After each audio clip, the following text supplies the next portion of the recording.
Grabatzen ari garen unean gaueko 10 izateko 2 minutu falta diren honetan, Zubizarretak eta Larrazabalek zaiako mimetiz pilotalekuan jokatu duten lauterdiko txapelketa nagusiko baikoren aurrekanporaketaren analisia egingo dugu. Zubizarretak pronostikoak hautsi ditu eta 22 eta 19 garaitu du Larrazabal, biek ala biek udan ez dute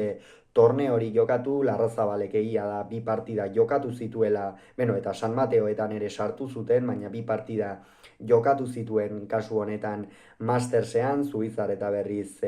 lehen partidak edo hirugarren partidak jokatzen aritu da iauda osoan zehar, eta gaurkoa bientzako konpromiso handiko norgehiagoka zen, bientzat ere ilusio handikoa, behar bada Zubizarretarentzat ilusio gehiago zuena, Larrazabalentzat presio gehiago zen, bien maila azken urte honetan zehar ikusita, eta egia esan Zubizarretak meritu handiko garaipena eskuratu du. Hasieran Iker Larrazabal aurretik hasi da, oso bizi sakatzen, egia da akatzen bat edo beste egin duela, baina teknikoki ere tanto ederrak egin ditu, 4 eta 2 aurreratu da, gerora baina Zubizarretak erabat aldatu du norgehiagoka, asko sakatzen hasi da, lortu du Larrazabal partidatik irtetea, 4 eta 2 horretan zen apur bat,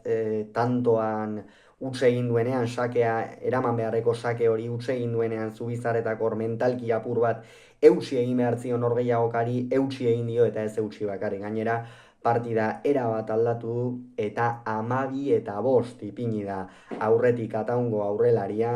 ongi sakatuz, gero efektoarekin ere minikeragarria egin dio Larrazabali, eta une batean Larrazabal oso trakes erabat aldrebes aritu da, eta horren ondorioz buelta eman ahal izan dio norgehiagokari. Bigarren zatian ere, pentsatzen genuen behar bada etenaldiaren ostean edo Larrazabalek apur bat aldatuko zuela jokoaren ekimena, baina ez, Zubizarretak jarraitu du edukitzen, 14 eta 5 ere aurreratu da, hor ongi sakatzen jarraitu du, partidan oso sartuta, tanto ederrak egin ditu, batez ere sotamanoz sekulako arriskua duen pilotaria da Zubizarreta, edozein pilotariri defentsan lanik eragarriak eman aldizkiona, eta gaurkoan Larrazabalek hori ikusi behar izan du, askotan atera du lauterdi aldera, eta hortikan defendatzea zaila izan ohi da, eta gainera gero ahoko zuloan uzten zizkion pilotak, eta hor bikain errematatu du. Gerora baina Larrazabalek berriz ere sakea hartu duenean ongi baliatu du pilota, bizi ibili du, une horretan gainera konfiantza zaritu da, bere buruan erengan bazuen konfiantza hori Larrazabalek, eta tanto ederrak egin ditu, bai ezker gantxoz, punpairez eta abar, hor Zubizarretarentzat zen, ariketa mentala, 9 eta 14 gerturatu zaionean, baina gero berriz ere Iraitzek sake hartu duenean, Larrazabalek pare bat sake edo eraman gabe utzi ditu, eta Iraitzek berriz ere tantoak amaitzen jarraitu du, pixkanaka gainera Iker partidatik irteten joan da, 18 eta 9 joan dira, gero 14 eta 19 ere hurbildu da Larrazabal, baina 14 eta 19 horretan gero beste pare bat tanto utsegin ditu. Amurrioarrak egia esan gaur oso galtzaile ibili da, Zubizarretak ere ezin da esan distira handiko partida egin duenik, egia da, partidaren fase batean tanto batzuk amaitu dituela, baina orokorrean ez da partida ikusgarria izan, eta Larrazabalek pilota asko utxe egin ditu, eta horrek kondenatu du.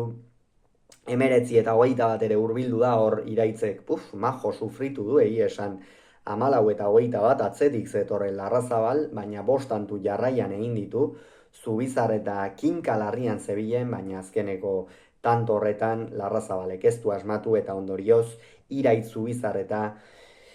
final 8renetan izango da gaur 8 agoitzen Mikel Urrutiko etxearen aurka, eta Larrazabalentzat kolpe handi xamarra, batez ere ez duelako irudi ona eman. Tanto on batzuk amaitu ditu, baina orokorrean ez dugu behartzuen nagusitasunez ikusi. Larrazabal pilotari bizia da, eta pilotari bizitasuna eman dio, baina ez eman diezaioken guztia. Nik uste jada atzetik hasi denean ere oso lotuta jardun dela,